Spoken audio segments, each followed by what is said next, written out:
مين اللي عندهم عربيات مرسيدس اه تبعت صوره ولا حاجه تقول عايز او تكتب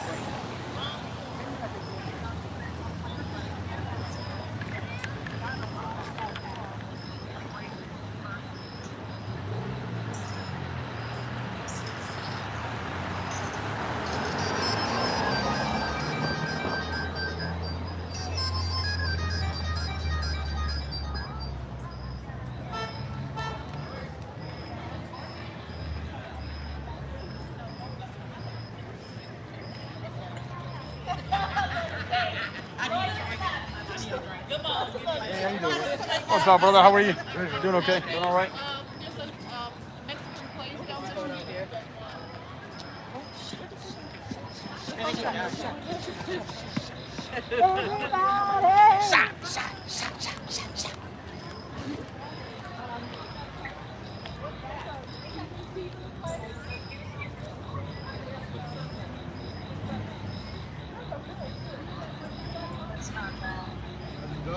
All right, sir. How are you? I was just passed by a few times. I was curious, what exactly are you doing? Yes, sir. So I've got a platform for my little brother. For what? A platform for my little brother. He's been in our county jail for 16 months.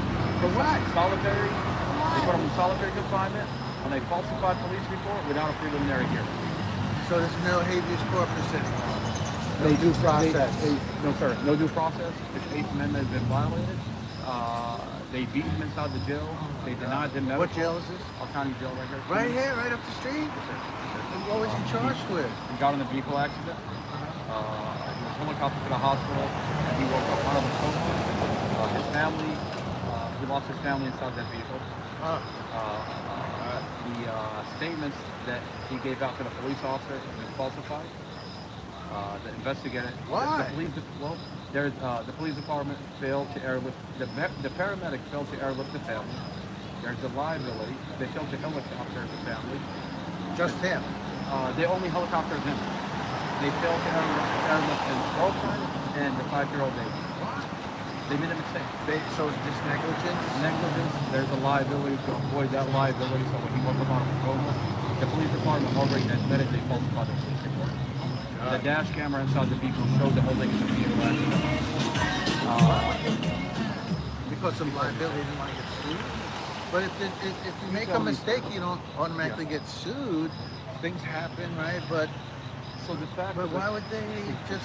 Why would they cover it up? The fact of the case are the vehicle. I'm not doubting you. I'm just. I'm very. No, I hear you. I'm very. I'm a critical thinker, so it matters to me. So I want to ask questions. What I can come out from the whole entire thing is there's a liability for the family, EMS, for the and that my brother has for already the family or the services. No, for the EMS, for now.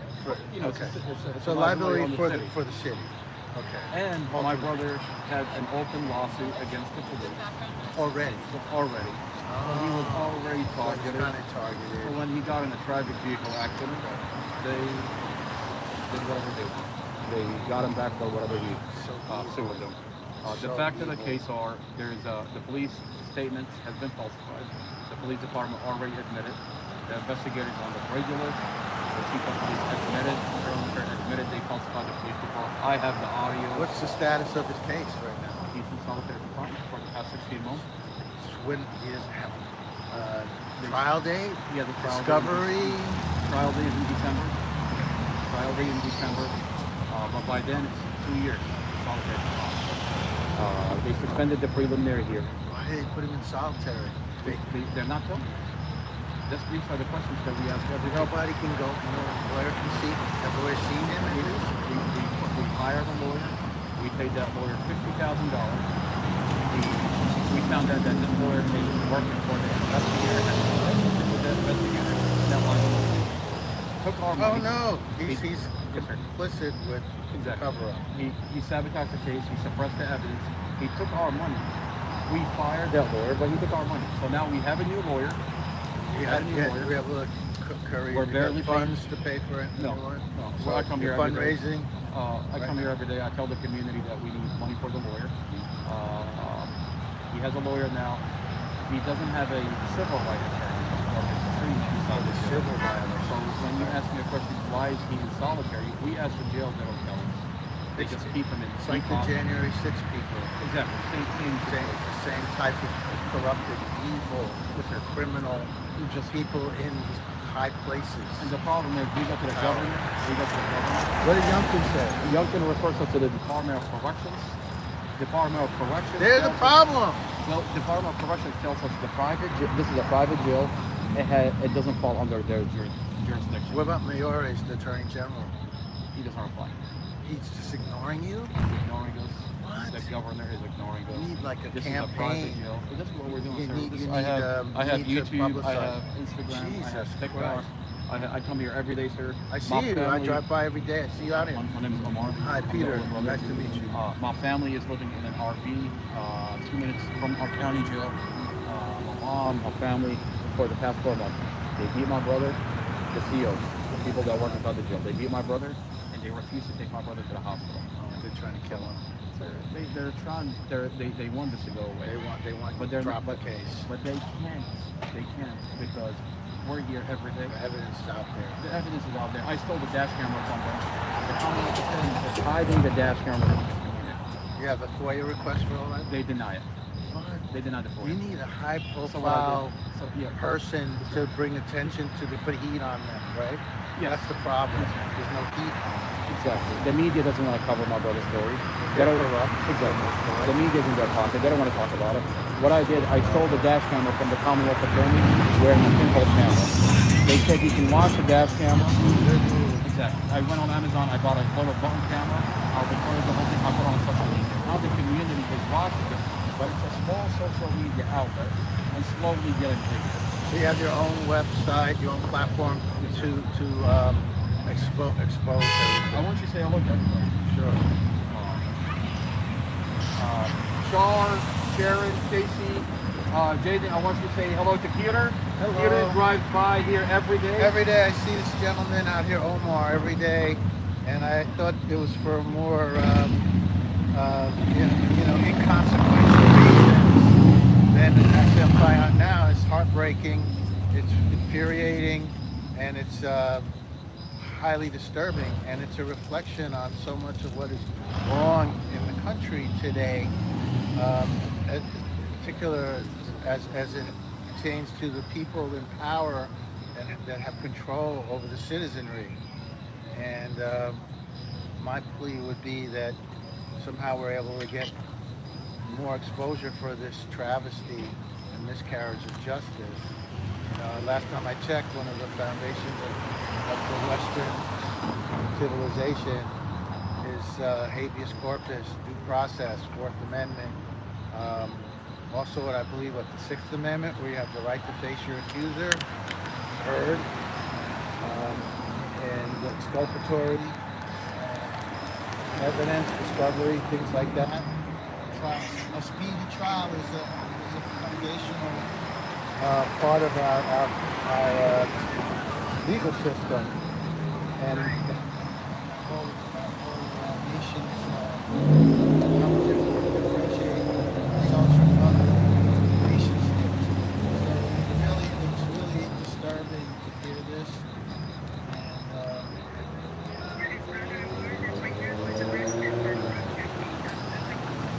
this is horrible.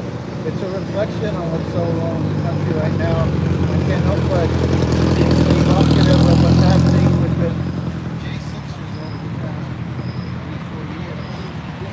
Slowly, the wheels of justice are turning, and they're starting to have a resolution.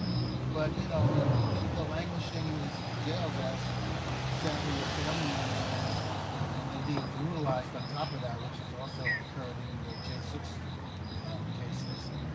It's really horrifying. I can't imagine what we're going through. My heart goes out to you. I'm gonna pass it.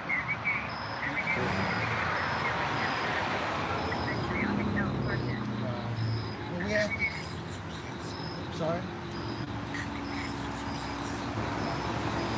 We have to publicize as much as possible. I think the turning point is going to be the amount of heat we can put on these evil people controlling the system of the justice system, law enforcement system, and the legal system as well. You know, we have investigative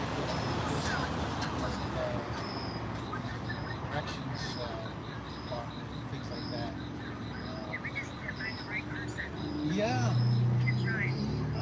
Yeah, I mean, we just got to get it out there as much as possible. You know, I'm not criticizing it. It's subject to this miscarriage. I'm just reiterating that so that you know that you have my support. You're very welcome. And I wish you, a speedy turnaround for this. This is great. You know, I appreciate you, brother. I appreciate you. You know, this community is safe because of the community. Yeah, You know? I mean, Manassas doesn't have a tight little community. Yeah. And I've been living here for about 13 years now. I moved down here from New York. But New York has a lot of problems based on the same evil people that are in charge up there as well. So it's the saddest thing to see these things happening across the country where I live now. I'm going to be passing by, check up on you folks, and say hello and check up on Omar going forward. Now I know why he's out here. God bless you, brother. God bless appreciate you. you. I'll be likewise. I'll be praying for you. If there's anything I can do to help, God bless you. check in. I'm going to do my best to publicize what's going on. Don't have a lot of reach, celebrity, but we all can do something, right? Yes, sir. You know, your prayers is more than enough. You stopping by, sir, is more than enough. And I'll tell you, sir, you know, the problem in Manassas, it's a beautiful city, but we don't have a voice. And there is a degree of apathy too, as you can see it's happening in the country at large. Apathy and equivocation and moral relativism. Like, well, he's in jail now, maybe because he had an accident. We don't know everything. This is blasé approach to life. I think people are so overwhelmed and dumbed down a lot of ways. They're just disconnected from the stark differentiation. This is obviously wrong. I think the culture society has a tendency to gloss over things that actually matter. You know, why is it that inside Nova, our local newspapers, why don't I have a voice in here? My brother's been in solitary confinement for 16 months. Terrible. They admitted they falsified the police report. Why can't I have my voice heard? Why is it that I have to go to extreme measures? This is extreme measures. Right. Do you have to be Beyonce? I have a company that the latest rapper to have. And so our local newspapers, inside Nova and Prince William Times. I don't have a voice in them. NBC4 doesn't allow, is never going to hear from me. Channel 7, Channel 5, I'll reach out to all of them. They don't want to tell my story. They wouldn't even hear your story? No, sir. And make a decision? No, sir. They tell the narrative of the police department. They already admitted they falsified the police report, but they don't put that out there. They put the original, they already convicted my brother in the media on day one. The investigator went on the news and said, my brother did this on purpose. Now the police department admitted they lied. All the evidence came forward that this is a vehicle accident, but NBC4 refuses to put out my brother's story. So why is it that I don't have a voice? It's Stalinistic. It's not a safe community. No, it's not. Nobody's safe. Why is it that I have to steal the dash camera from the Commonwealth Attorney, and now NBC4 won't air this out? Right. What's the point of having a dash camera if the police department is going to take it and hide it? You can't rely on the systems in place to carry out an impartial, fair exercise of justice. The citizen now has to take on a role that's codified in our Constitution, First Amendment. Free press, free impartial press. What happens to that? First Amendment. It's really sad. They stole a lot of money. They sent us a lawyer. That lawyer that I was telling you about, He's sir. an inside guy. Yes, sir. When this happened, we went to the lawyer office next to the courthouse, and we asked them for a lawyer. They said, tonight we're going to give you a lawyer. We're going to call you. They called us. His name is Casey Stevens. We found out later, we had no idea. We found out later that Casey Stevens in 2016 got in a vehicle accident in a DUI, and he fled the scene. The lawyer, that same lawyer. So they got you. No, well, the same investigator, the same investigator that lied on the police report today is the same investigator that was there on 2016 for that lawyer, and he only gave him 90 days suspended. How is that not a conflict of interest? That's wrong. They said all these people, they know each other. One hand Well, washes the that's other. the thing with these local jurisdictions, prosecutors, the judges, and your so-called public defenders. They all go to the same cigar bars. Yes, sir. They all have their martinis after work is done. The court's closed for the day. And it's the same thing. You can extrapolate it out to our branches of government.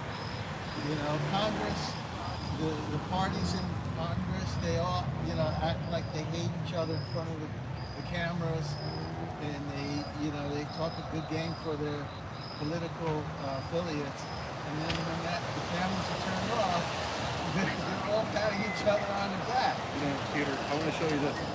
This is a picture from a mother that I got. This is After a beating. He was unalived in our county jail. His name is Muhammad Ikram Shirdo. I heard about that story. I remember when that was. Okay. It's a couple years ago, right? A couple of years ago. Now the jail says, the coroner report says they found him unresponsive. The coroner report says DRUG related. What does that stand for? Drug related. Did he had somehow drugs Something, in, right? in the prison? In the prison, in the county, in solitary confinement. The only person that has Doesn't access to happen. doesn't happen. Now this is a picture that I got from the mother. His nose is broken. Face is back. This is burial, Islamic burial. Yes, sir. Yes, sir. And the nose is broken. Face is back. Now they beat him, okay? But the jail tells you they did it. Okay. Now I'm in touch with two other mothers that has pictures of their son's face back from the beating, and the jail says nothing happened. Now when I come out, This is jail right here. this county jail, the same jail that my brother is in, okay? And they beat my brother. They beat my brother, and they won't send him to the hospital. I'm scared that my brother's not gonna get there. Okay, that's why I'm here. Okay, but they won't be able to because his family is here. The community is watching. I have to be here day in, day out to keep my brother. That's it. With hospital organized protests within the courthouse. It's not where my mom, my family is from the courthouse every day. I got arrested when I came to talk about my brother. They What happened to Freedom of Assembly? not here. You know the circle in front of the courthouse? I mean, wait, didn't That's my brother. That's my RP. That's my family. Didn't we beat the Confederacy? By the way, this is we've been living in. You see the RV, sir? We've been living in the RV for the past 4 months. That's my brother just passed by. That's right, too. You know, like, didn't we defeat evil when we beat the Confederacy? And wasn't Manassas an important flashpoint for the Civil They War? still have those sentiments. Now, like, Yes, sir. we're going back to the 1860s? Those sentiments still exist here. Crazy. Okay. Sir, those sentiments Oh my still God. exist. This is my arrest. I'm gonna play for you on this.